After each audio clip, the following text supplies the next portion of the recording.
오케이. 1편 이제 보는 게 중요해요. 소리. 개념 들어가면요. 특별 권력관계 이런 그대로 행정조직 내부에서 상급기관이 하급기관의 구성원들, 공무원들을 또는 군인들을 또는 국립대학교 학생이나 또는 재소자들을 지배하는 특별 권력관계에 있어요. 모든 국민에 대해서 가지는 관계는 아니고 호랑새 일반 특별 권력관계 한다는데 개념 들어가게 되면 결과적으로 이제 그럼 비교돼요. 한번 봐봐요. 일반 권력관계에 대한 대비되는 개념이 특별 권력관계죠. 일반 권력관계가 있고 그 다음에 이제 특별 권력관계가 있겠죠. 행정부 내부에서 특별 권력관계가 있다.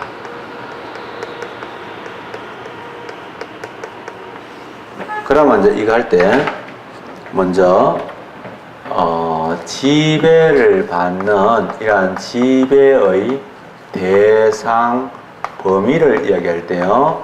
누구를 지배하느냐 이것들이죠. 일반 권력 관계는 모든 국민을 지배하는 것입니다. 즉 일반 국민이라고도 표현하죠. 그래서 일반 국민이라는 거죠. 그러니까 모든 국민을 지배한다는 이런 권력을 우리는 뭐라고 하냐면 이런 권력을 얘기할 때 이걸 우리가 통치권이라고 합니다. 그러니까 이제 이 통치권 앞에다가 일반 통치권이라고 합니다.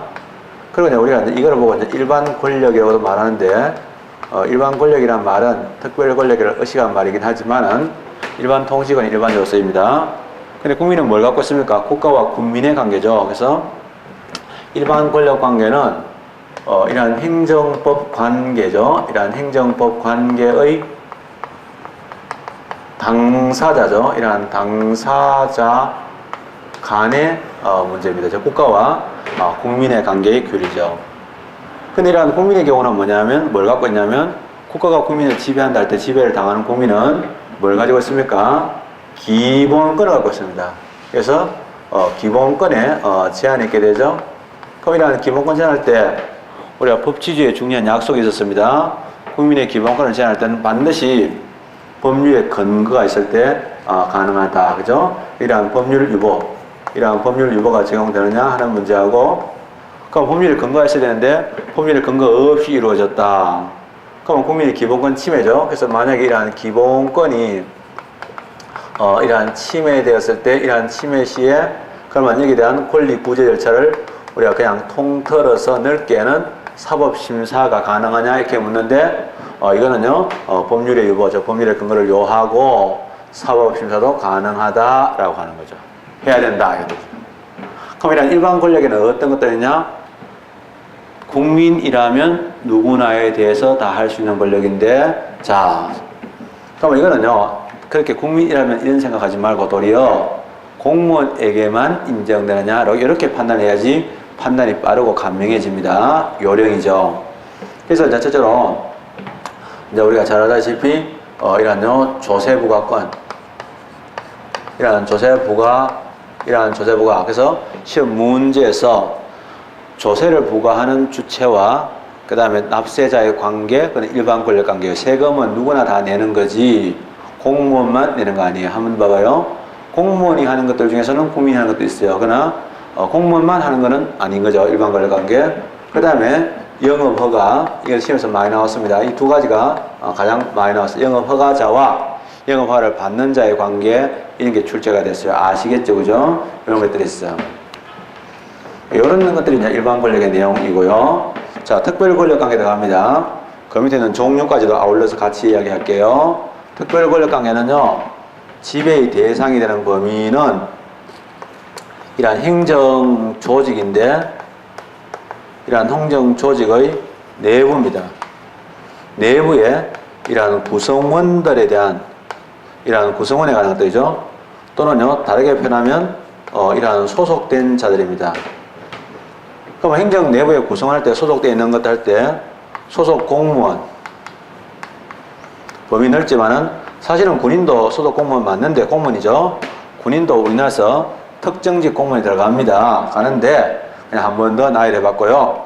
소속되어 있는 교도소에 재소자 또는요 이러한 국립대학교의 대학생, 물론 재소자도 자기들의 교도소를 국립대학이라고 얘기합니다만은 어쨌든 간에 있죠. 자, 이거는 교도소인데 교도소는요 또는 국립대학교는 영조물 기관입니다. 행정기관을 여러 분류로 나눌 수도 있는데 권한의 종류로도 나눌 수 있죠. 행정청 이렇게 나눌 수도 있지만은 하는 일에 따라서 영조물적 기능하면 영조물 기관, 공기업적 기능하면 공기업 기관 이렇게 말합니다. 예를 들면 지금도 상수도 사업본부 같은 것들은 행정기관의 일종이죠. 상수도 사업본부장 행정기관 일종인데 이런 것들이죠.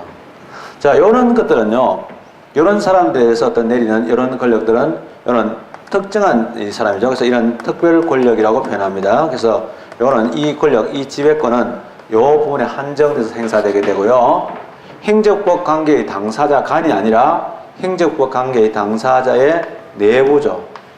그래서 이제 우리가 이런 이야기를 할 때 일반 권력 관계를 얘기할 때는요, 모든 국민이 할 때는요, 행정 주체가 국민에 대하여니까 이런 말 할 때는 이런 말은요, 대외적이라는 의미와 관련이 깊어요. 그러나 행정 조직 내부이기 때문에 이런 경우는 뭐냐 하면 내부적이라는 말이 어울리는 게 바로 뭐냐? 그래서 내부적이에요. 그래서 앞으로 특별 권력 관계 안에서 내부를 규율하는 그런 규범이 있겠죠. 그런 것을 우리가 보통 보는 내부를 규율하는 성질의 규범이라는 말을 줄여서 내규성이라는 말을 써요. 자, 시험 문제에서 내규성이라는 걸 묻는 문제는 잘 안 나와요. 그러나 판례라든지 또는 시험 지문에서 내규성 나오면 내가 어떤 느낌을 갖냐 할 때 그 느낌이 정확한 지점을 잡았을 때는요, 나머지 문제를 푸는데 도움이 되는 거죠. 이렇게는 우리가 꼭 그 어떤 위치를 찾아갈 때 중요한 지금의 지점을 정확하게 파악하는 게 되게 중요한데 그것도 중요하죠. 내규성이 있어요. 그러면 이런 내규성의 핵심 되는 게 바로 뭐냐면 관계 깊은 게 아직 안 배웠는데요. 행정부 내부에서 행정 공무원을 구속하기 위해서 만들어진 행정법을 뭐냐면 행정규칙이라고 그래요. 즉 명령인데 대외적인 것들이 있어요. 자, 행정입법 중에서 대외적인 것들인데 이거는 뭐냐? 법규명령이라고도 하고요. 또는 법규성을 가진다. 그래서 대외적 구성력이 있다, 법규성이 있다, 또는 법규명령이다 이렇게 말을 하는 거예요. 자, 이런 것들도 의미가 아주 깊습니다. 우리하고 응용될 수 있는 거고요. 그 다음에 기본관제 할 때 법률의 근거를 요하느냐 이것들이죠. 자, 특별 권력 관계라는 말 자체는 오리지널 특별 권력 관계는 뭡니까? 19세기 독일을 이야기합니다. 그러나 그 뒤로 2차 세계대전과 나치를 겪고 나치에 대한 반성으로 형식적 법주의를 부정하는 관계에서 얘들은 작살나버립니다. 그러면 작살나서 너덜너덜해진 그런 특별 권력 관계가 아닌 원래 쌩쌩한 특별 권력 관계가 오리지널이겠죠. 그래서 이러한 본래적 의미입니다. 그래서 이러한 본래적 의미, 본래적 의미라는 것은 근대의 독일에서는 뭐냐, 이 본래 법률과의 대상이 안 된다. 이거 하려고 나온 거 아닙니까? 사실은 목적은 법치주의 적용 안 받으려고 만들어진 이론이죠. 어련이에요. 그 사무상 안 받는다, 대상이 아니다, 이런 것들이죠. 다시 얘기합니다. 이걸 합쳐서 우리는 뭐냐, 법치주의가 적용되느냐 이렇게 말하잖아요. 그럼 법치주의가 적용되느냐 할 때 근대의 독일에서는 법치주의가 적용 안 되는 법치주의 적용 영역에서 예외적인 영역이다 이렇게 본 거죠. 그러나 현대는요, 현대 와서는요, 공무원도 사람이죠. 앞으로 여러분들 근무하다 보면 민원인들에서 참아라 이런 소리 되면 열받습니다. 공무원도 사람인데 이런 생각이 들잖아요. 그래서 있잖아요, 이런 경우는 법치가 적용이 된다 이 말이에요. 그래서 지금 와서는 그러면 따로 특별 권력 관계를 말한 게 의미가 없네. 그래서 의미가 없다. 그게 다수설이에요. 그러나 아까도 말씀드렸지만은 여전히 과연 의미가 없을까 하는 그런 생각들이 있는 거죠. 그럼 이라는 것들이 어떤 것들이냐? 자, 알겠지만은 공무원에 대해서 첫째로 직무상의 명령권이 있습니다. 그래서 공무원에게 명령권, 예를 들면 오늘 모든 부대원들은 외출을 금지하고 영내 대기하라 이게요. 그러면 만약에 밖에 나갔다 이런 징계권이에요. 자, 그러면 징계인데요. 일반 공무원의 경우는 군인은 징계란 말을 쓰지만은 그러나 이제 잘 알다시피 교도소 내부에서 재소자가 사고를 냈다.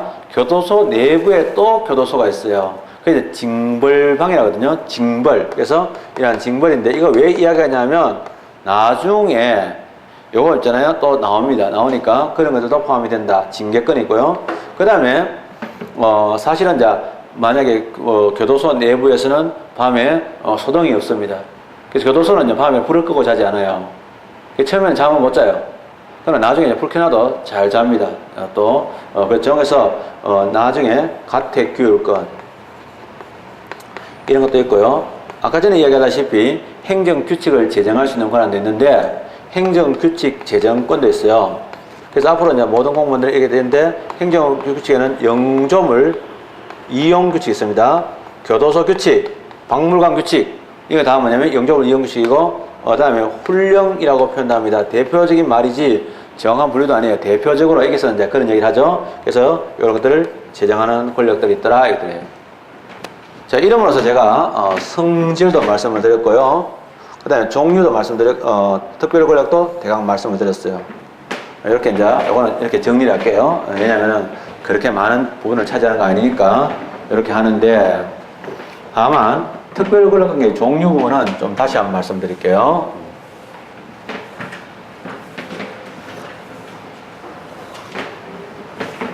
시험 문제에서 특별 권력 관계의 종류에 해당하는 것, 해당하지 않는 것 이런 문제가 지금 와서는 출제될 가능성이 적어요.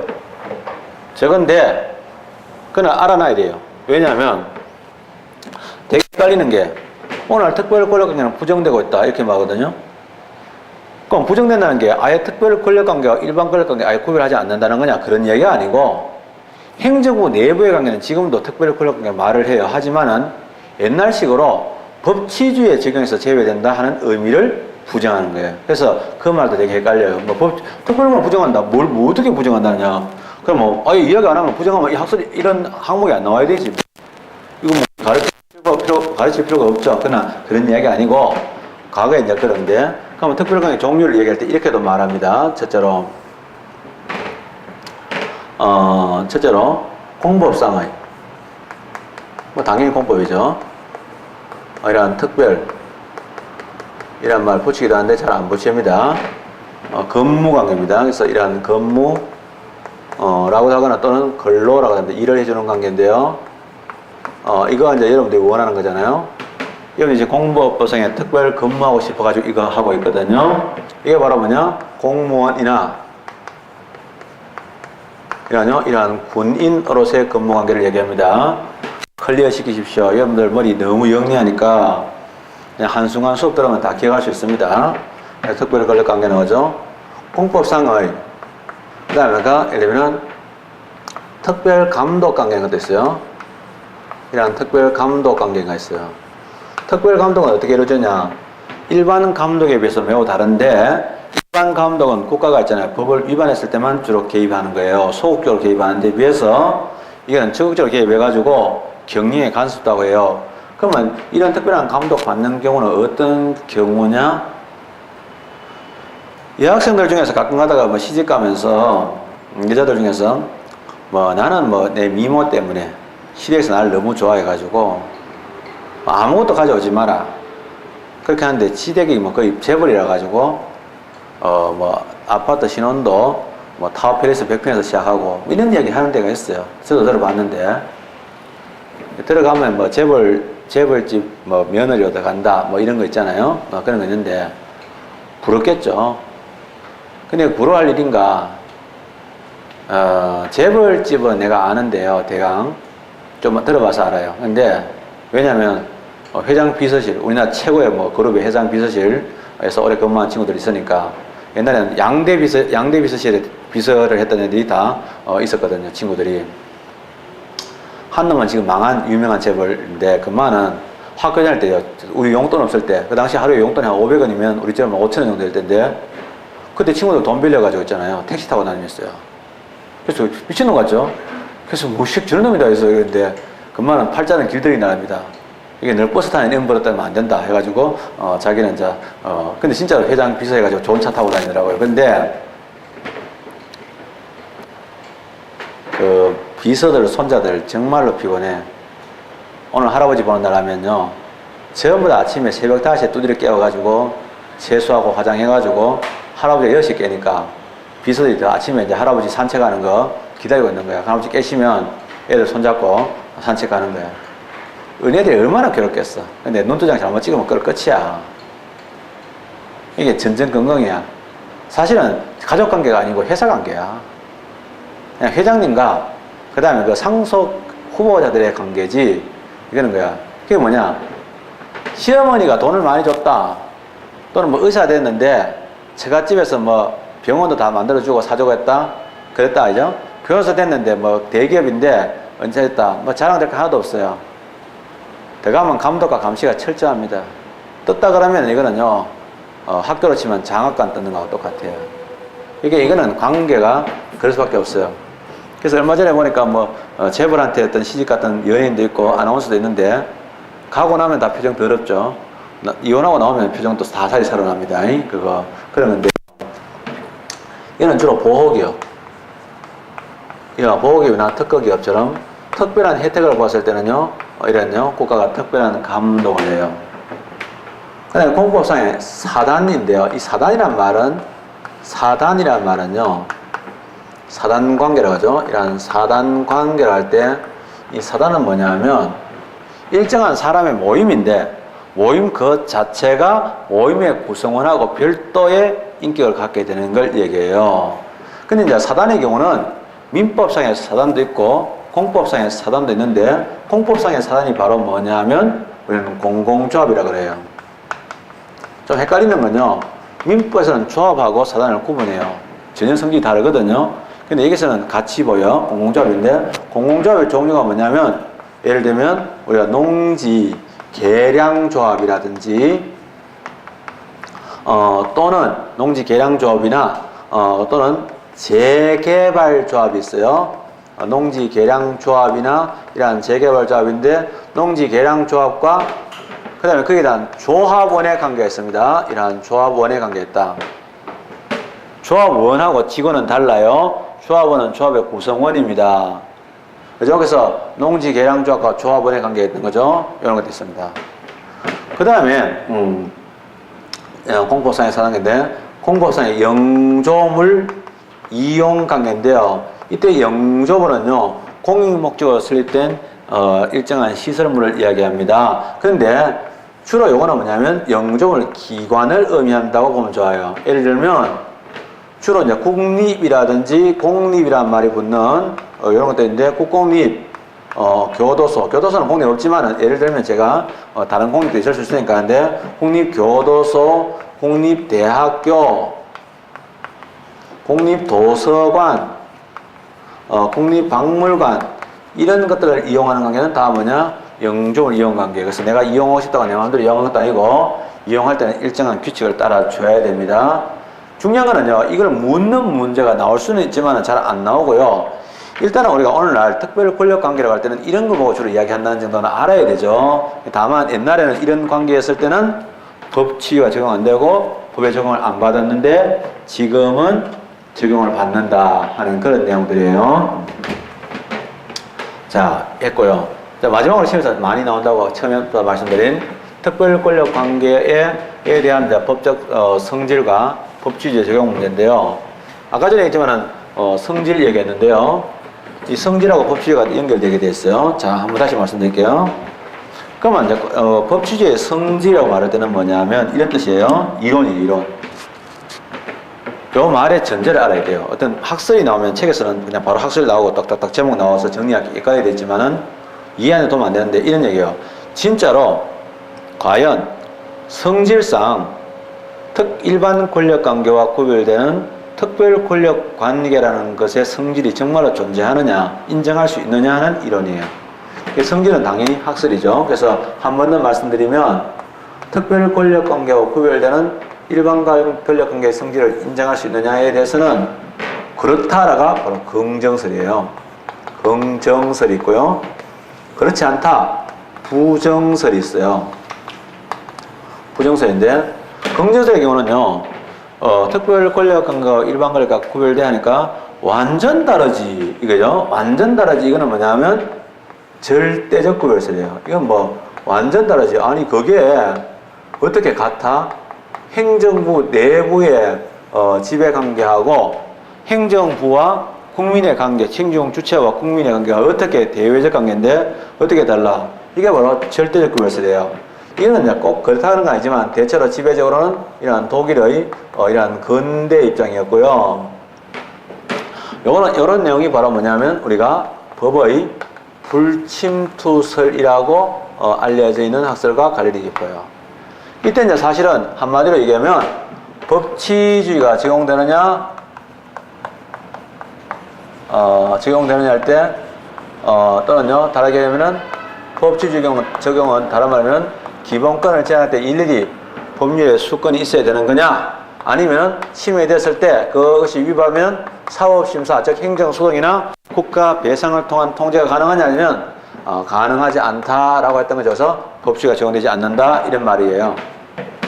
그러나 상대적 구별했습니다. 한동안 우리나라에도 영향을 미쳤다는 학설인데요. 지금 와서는 아니지만은 이거는 독일인데 독일의 근대가 아니라 현대인데요. 독일의 현대는 시작은 언제 시작했냐면 제2차 세계대전이 끝난 후부터 시작돼가지고 본격화된 것은 70년대 이후에 즉 독일의 라인강의 기적을 다 이루고 독일이 안정기에 들어설 그런 시절인데요. 자, 상대적 구별설이라는 독일인데 독일에서 2차 대전 후입니다. 세계 2차 대전 후에 나치에 대한 반성을 하게 됩니다. 즉 나치에 대한 반성하면서 어떻게 되냐? 상대적 구별설인데 그거는 뭐 완전히 이제 뭐 부정한다 이런 말은 자기도 못하겠죠. 학설이 한 3가지가 있는데요. 독일에 쟁쟁했던 3명의 학자가 다 나왔습니다. 지금도 우리나라 행정법학의 체계 잡는데 굉장히 영향을 많이 끼친 사람이 누구냐?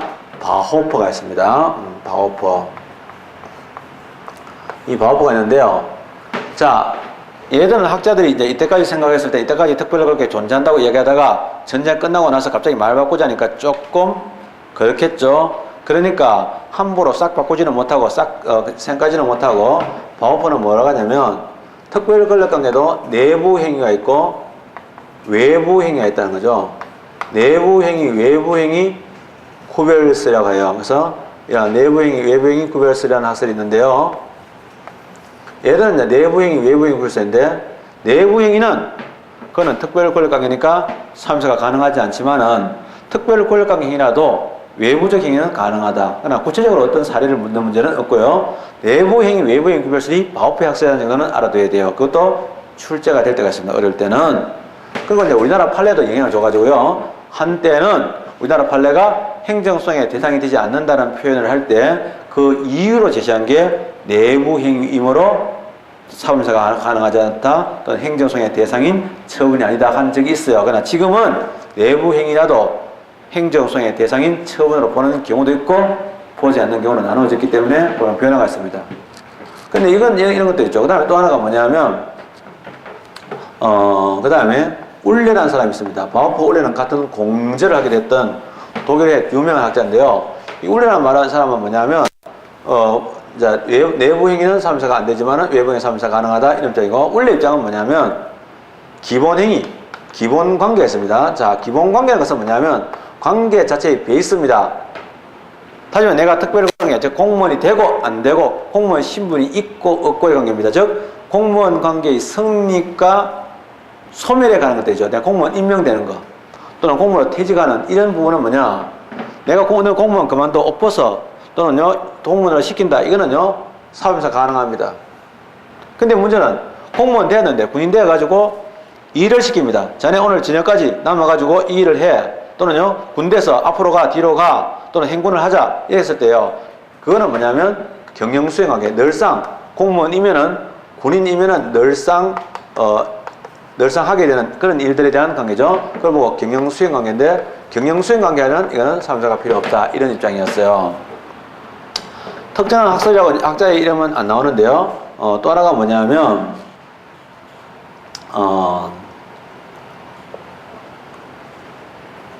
제한적 긍정설 있죠.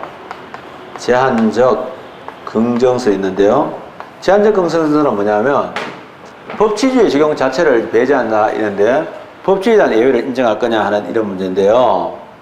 그래서 이런 법치주의 적용에 대해서 한마디로 이런 법치주의가 있었을 때 예외를 인정하냐, 법치주의 예외를 과연 인정하냐, 예외라는 것은 법치주의가 제외되는 영역을 인정할 수 있느냐 할 때, 전체적으로 헌법적 차원에서, 헌법적인 차원에서는 법치주의 예외를 인정할 수 없다. 즉, 법치주의 자체를 뭐 부정하는 그런 건 있을 수 없는데, 문제는요, 만약에 법률적인 차원에서, 즉, 국회가 말이죠, 법치주의 안에서, 요거는 법치주의 예외를 인정해 주시고, 이야기해주면 그 범위 안에서는 즉 특별 권력의 성질이라든지 법률이 정해진 범위 안에서는 가능하다 하는 여론이 있었어요. 이게 바로 이제 상대역구였습니다. 변하기 시작하는 거죠.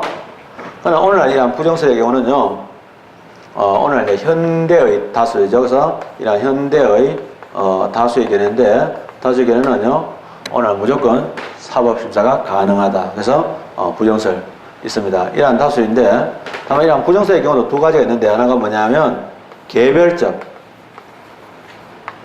실질적 부정설이 있는데, 그건 특별 권력 관계라는 자체에 있던 개념을 이야기하는 게 아니고, 이때까지 특별 권력 관계라고 이야기해 온 것들 하나하나를 각계격파합니다. 뭐 예를 들면 공무원 임명이다. 그럼 공무원 임명은 행정이 아니냐? 그건 일반 권력 관계다. 그러면 공립대학 입학은 공법상 계약 아니냐 해가지고 이런 식으로 나열하는 거예요. 그래서 하나하나를 일반 권력 관계로 대처하는 게 있고, 그 다음에 형식적, 형식적 부정설, 무조건 인정 못한다 이런 학설로 나눠지는데, 오늘 대체로 이제 부정설 입장이 있다라는 겁니다. 자, 이런 것들이 학설의 변화이고요. 독일에 또는요, 또 전체적인 거 우리나라에서도 대체로 이제 부정설 쪽으로 가고 있는 게 많은 견해입니다. 그러니까 아까도 말씀드렸지만, 이러한 그 부정설 또는 이러한 부정설에 대해서는 특별 권력 관계론을 지나치게 섣부르게 사망 선고를 내렸다. 아직 완전히 숨이 남아 있는데 죽였다라고 얘기하는 사람도 있습니다.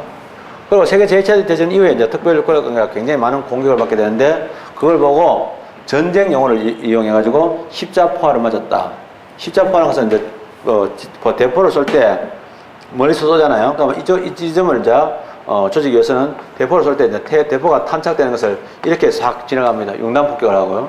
근데 또 이렇게 융단 폭격해서 크로스를 하게 되면 이게 십자포화라 그래요. 그러면 이게 완전 확인 사살이라는 뜻인데, 십자포화를 맞았다, 또 융단 폭격을 받았다, 이런 표현을 학자들이 사용합니다. 그래서 그런 말은 2차 대전 이후에 있었던 일들이에요. 법치라는 얘기 다시 합니다. 두 번째는 독일의 판례인데요. 독일의 판례에서는 좀 더 선명하게 나타납니다.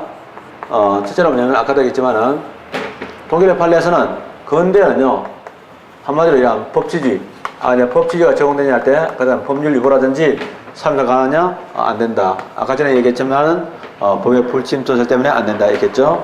현대 들어와서는요, 잘 알다시피 2차 세계대전 후죠. 2차 대전 후 특별 권력관계 이루어진 데서 부정적인 융단 폭격이 이루어질 때인데, 사실은 법치주의 예외를 인정하면 안 된다는 견해가 나와가지고 원칙적으로는 적용되는데, 예외적으로는 법치주의가 적용되지 않을 수 있다. 즉, 뽑혀란 말은 뭐냐면 예외를, 또는 예외라든지 또는 제외된다는 의미를 인정한다, 이런 의미니까 알아주면 좋아요. 그런데 문제는 이전 이후에 현대 들어와서 예외를 인정하면서도 사실은 이러한 예외가 사실상 넓게 인정됩니다.